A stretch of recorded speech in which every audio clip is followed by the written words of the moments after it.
Bonjour. Oui, c'est bon. Wow. Je voulais vous féliciter et vous remercier pour ce que vous avez fait. Merci, monsieur le président. Vous avez certainement, tout comme moi, regardé l'histoire de ce jeune, monsieur Samba Cissé. Vous avez sûrement, tout comme moi, regardé son histoire.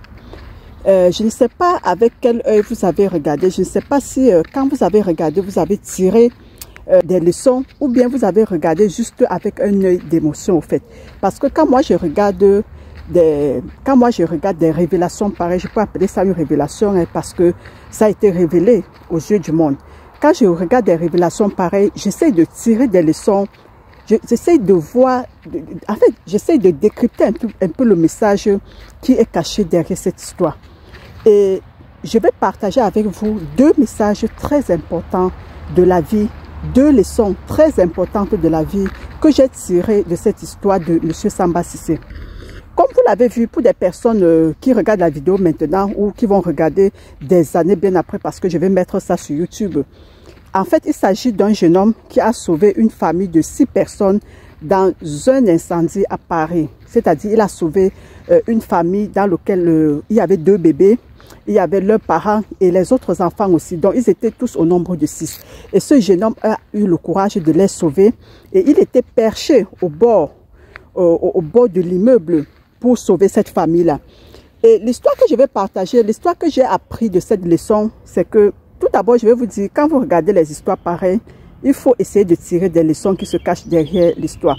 Donc, quand vous regardez, quand vous voyez une vidéo, ou bien quand vous regardez quelque chose, essayez de voir le message qui est tiré, le message qui est calé derrière. Parce qu'il ne faut pas juste regarder avec un œil d'émotion. Il ne faut pas juste regarder pour avoir des émotions. Il faut essayer de voir le message qui est derrière l'histoire, n'est-ce pas? Et moi, comme je vous disais, j'ai tiré deux bonnes leçons derrière cette histoire et je vais partager ça avec vous. La première leçon que j'ai tirée ici, c'est que il ne faut jamais mépriser une personne. Il ne faut jamais ridiculiser une personne. Il ne faut jamais juger une personne. Pourquoi? Parce qu'il y a des personnes qui sont douées pour juger les autres, pour juger des personnes, pour classer des personnes par rapport à leur situation de vie, par rapport à leurs conditions, par rapport à la voiture qui roule dedans, par rapport à la maison où ils vivent. Donc, la société aujourd'hui a cette habitude de classer les gens selon ce qu'ils ont. Quand je parle de ce qu'ils ont, les biens matériels au fait. Et la leçon que j'ai tirée, c'est ici pourquoi, c'est qu'il ne faut jamais classer, il ne faut jamais ridiculiser les personnes, il ne faut jamais mépriser les personnes. Vous voyez, ce jeune, à moins de quelques secondes, a été révélé au monde entier, oui, parce que j'ai vu des vidéos même des Indiens, des personnes d'autres pays qui ont fait des vidéos pour parler de cette histoire-là, pour partager cette histoire. Donc, à moins de quelques secondes, il a été révélé au monde entier, et comme un héros. Il a reçu le coup de fil direct du président de la République de la France, s'il vous plaît, M. Emmanuel Macron. Il a été invité, il sera décoré dans quelques jours, le 14 juillet, ce sera dans 3 jours. Il sera décoré le 14 juillet, c'est le président qui l'a dit, n'est-ce pas? Le président l'invite s'il est dans les barrages. Parce que durant son coup de fil, le président dit, si vous êtes dans les barrages le 14 juillet, je vous invite à la fête, à la tribune. Donc, il sera assis à la tribune, peut-être à côté du président de la République et au milieu des grandes autorités de la France. Il sera décoré, s'il vous plaît. Donc, vous voyez qu'en une fraction de seconde, Dieu peut changer la vie de tout un chacun. Imaginez un peu s'il y avait des personnes qui regardaient ce jeune avec les bas des yeux. Imaginez s'il y avait des personnes qui étaient en train de le classer selon son rang social, s'il y avait des personnes qui le méprisaient, qu'il y avait des personnes qui le chosifiaient, s'il y avait des personnes qui le prenaient comme un rien du tout. Vous voyez que Dieu a répondu à ces personnes-là. Dieu a répondu que tu n'as pas le droit de juger quelqu'un. Tu n'as pas le droit de chosifier un être, une créature divine. Tu n'as pas le droit de chosifier une créature divine, car tu n'es pas capable de le faire. Et moi, en tant que Dieu, je peux changer la vie de qui je veux, quand je veux. Donc, ça, c'est la première leçon que j'ai tirée. La deuxième leçon que j'ai tirée, c'est que Dieu répond toujours à nos prières, quelle qu'en soit la manière. Il peut répondre d'une autre manière. Peut-être il peut ne pas répondre à la manière qu'il a répondu à la prière de M. Samba Cissé, mais il répond toujours à nos prières d'une manière ou d'une autre.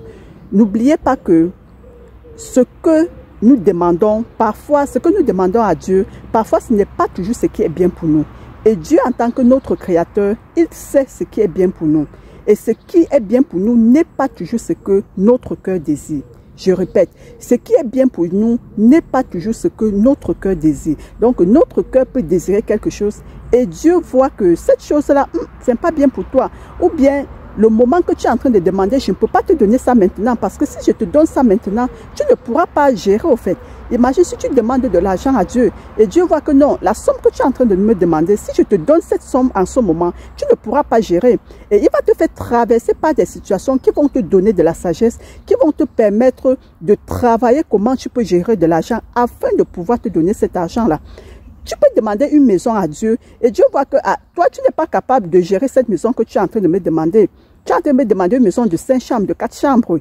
Mais toi, la manière que je te vois là, tu n'es pas capable de gérer une maison de 5 chambres. Je vais d'abord commencer par te donner une maison d'une chambre pour voir d'abord comment tu vas gérer. Il va te donner une maison d'une chambre, une maison de 2 chambres pour voir comment tu vas gérer afin de pouvoir te donner une maison de 5 chambres que tu es en train de demander. Donc ça, ce sont des métaphores que j'ai utilisées. Mais sachez que, surtout étant des croyants, Dieu répond toujours à notre prière d'une manière ou d'une autre. Il peut ne pas répondre à la manière qu'il a répondu à la prière de M. Samba Cissé, mais il répond toujours d'une manière ou d'une autre. Et quand nous demandons quelque chose à Dieu, ne soyons pas toujours derrière lui pour faire comme si Dieu était une marionnette au fait, comme si dès qu'on demande, il va nous donner. Non, il connaît quand il va nous donner. Et comme je l'ai dit, il sait ce qui est bien pour nous, n'est-ce pas? Donc, quand vous demandez quelque chose, ne soyez pas toujours là en attente, ne soyez pas toujours là avec impatience. Et ne faites pas le je m'en foutisme si vous voyez que Dieu n'a pas répondu à ce que vous avez demandé. Ne faites pas, je m'en fous, d'autant plus que depuis je lui demande, il ne me donne rien, moi je m'en fous. Non, continuez vos prières. Continuez vos prières, continuez votre demande et vous verrez qu'un jour, il va répondre d'une manière où vous ne vous attendez même pas. Et il va répondre de la manière que vous ne vous attendez même pas. Peut-être vous lui avez demandé une petite chose, mais ce qu'il va vous donner sera hors norme. Imaginez la prière de M. Cissé, parce qu'il venait de finir sa prière alors qu'il est parti, quand il est parti pour sauver ces personnes, il venait de finir sa prière. Et vous pouvez voir que dans sa prière, il a demandé à Dieu juste une petite chose, n'est-ce pas? Parce que nous, en tant que migrante en France, je connais le problème des migrants. Peut-être qu'il a demandé juste une petite chose à Dieu. Et regardez de quelle manière Dieu a répondu. Pour vous dire que, si je veux résumer à peu près ce que j'ai dit dans cette vidéo, c'est que Dieu bénit qui il veut, quand il veut. Donc, il ne faut jamais mépriser une personne. Il ne faut jamais ridiculiser une personne, il ne faut jamais juger une personne selon sa situation, il ne faut jamais classer une personne selon la situation de la personne et soyez patient. Soyez patient dans la vie. Dans la vie, cultivons la patience, oui, cultivons la patience, car un jour, notre tour arrivera. Toi qui as regardé la vidéo de M. Cissé, qu'as-tu appris de cette vidéo? Quelle leçon as-tu appris? Quelle leçon de la vie as-tu appris dans cette vidéo? Ou bien tu as juste regardé avec un œil d'émotion? Partage cela avec nous dans les commentaires, n'est-ce pas? C'était Juliette Datsa, votre coach certifié en licence en coaching intégral pour vous servir. On se dit dans la prochaine vidéo et ciao!